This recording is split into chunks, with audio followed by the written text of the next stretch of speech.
अपने पति को मारने में मजा आता है या और लोगों को भी? और तो कोई रहता ही नहीं मेरे सामने, सब भाग जाते हैं। वही मुआ रहता है, इसलिए उसी को पकड़ के खूब मारती हूँ और उसके बाद खूब पेट भर के खाना खाती हूँ। वो तो कुछ खाता ही नहीं। डॉक्टर साहब, ऐसा क्यों होता है? इतने दिनों के बाद मिला है, अब तुझे गधा बनाकर ही छोड़ूंगी। अरे क्या? अरे बात तो सुन। अरे गधा, इस थोड़े से खाने को किसी की नजर ना लगे, चश्मे बद्दू। वो हिंदी सिनेमा की पहली फीमेल कॉमेडियन थीं।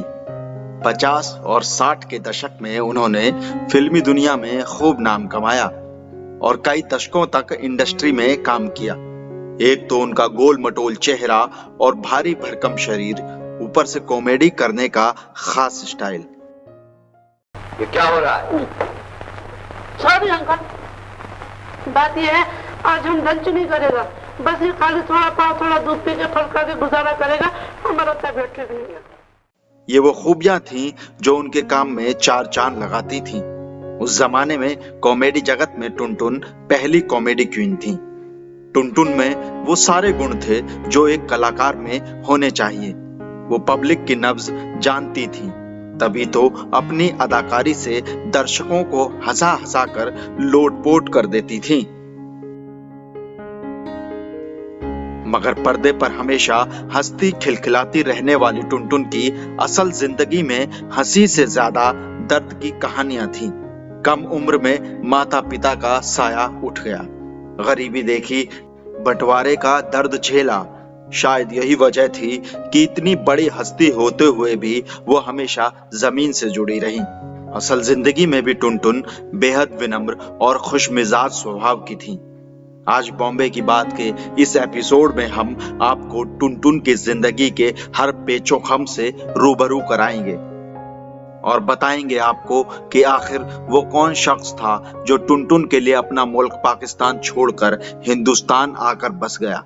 लेकिन उससे पहले आपको ले चलते हैं टुनटुन के कॉमेडी क्वीन बनने के सफर पर। जो इसे गधा कहा कि मेरा हीतू है। खबरदार जो इसे हीतू कहा।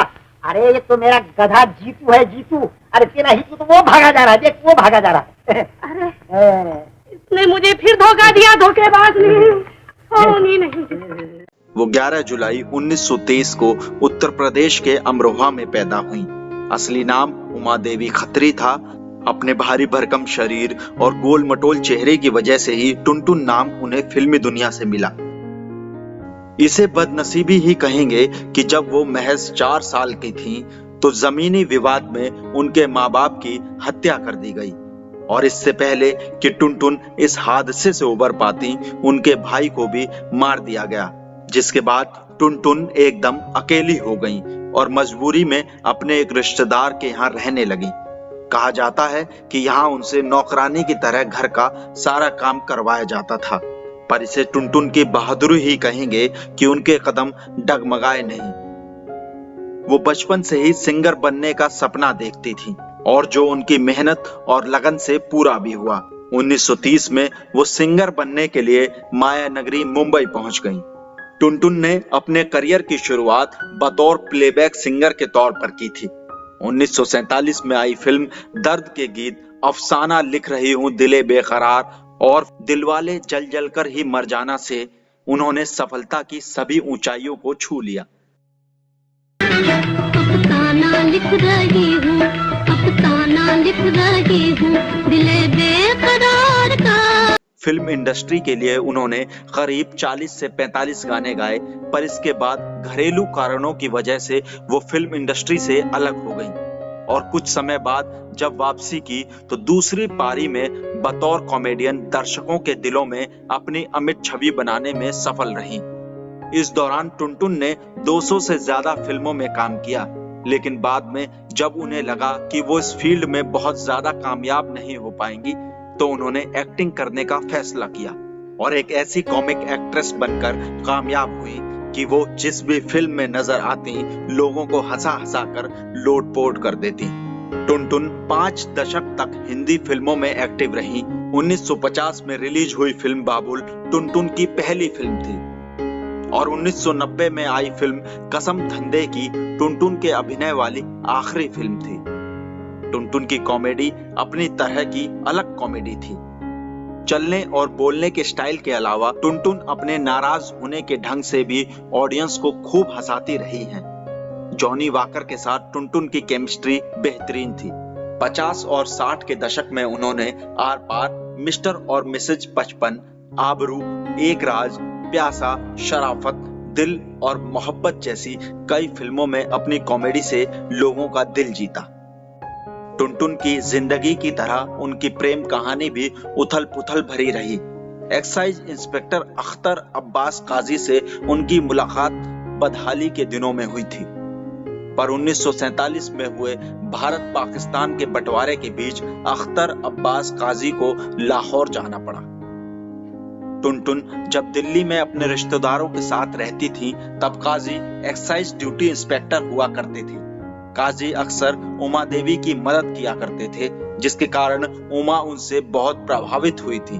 काजी के चले जाने के बाद उमा देवी को दिल्ली रास नहीं आई और वो अपने गाने के शौक को पूरा करने के लिए घर से भागकर मुंबई पहुंच गईं। पर बंटवारे की त्रासदी के चलते काजी का मन लाहौर में भी नहीं लगा और कुछ ही समय बाद वो भी मुंबई आ गए। काजी और उमा देवी ने 1947 में ही शादी कर ली थी। उस वक्त उमा देवी की उम्र 24 साल थी। उमा देवी को टुनटुन नाम कैसे मिला, इसके पीछे की कहानी भी बड़ी दिलचस्प है।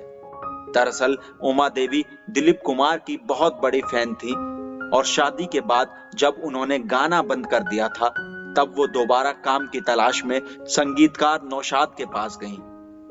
नौशाद ने उमा से कहा कि अब तुम्हें फिल्मों में काम करना चाहिए, लेकिन यहाँ भी उमा ने एक शर्त रख दी कि वो सिर्फ अपने पसंदीदा एक्टर दिलीप कुमार के साथ ही काम करेंगी। 1950 में टुनटुन की ये तमन्ना पूरी हुई और फिल्म बाबुल में उन्हें दिलीप कुमार के साथ काम करने का मौका मिला। बाबुल की शूटिंग के दौरान दिलीप कुमार ने ही उन्हें टुनटुन नाम दिया था। तब से लेकर आज तक उमा देवी को टुनटुन के नाम से ही जाना पहचाना जाता है। कहाँ जाता है? बैठना। वो मुंशी जी क्यों चले गए? मेरे और तेरे लिए। सुना है तेरे को गाना बड़े मजे मजे का आता है। आता था, लेकिन अब तो मैं सब कुछ भूल गया। 5 दशक के करियर में टुनटुन ने करीब 200 फिल्मों में काम किया और 90 का दशक आते आते उन्होंने फिल्मों से खुद को अलग कर लिया। 24 नवंबर 2003 को टुनटुन इस दुनिया को अलविदा कह गईं, लेकिन अपनी शानदार कॉमेडी की बदौलत वो लोगों के दिलों में आज भी जिंदा हैं।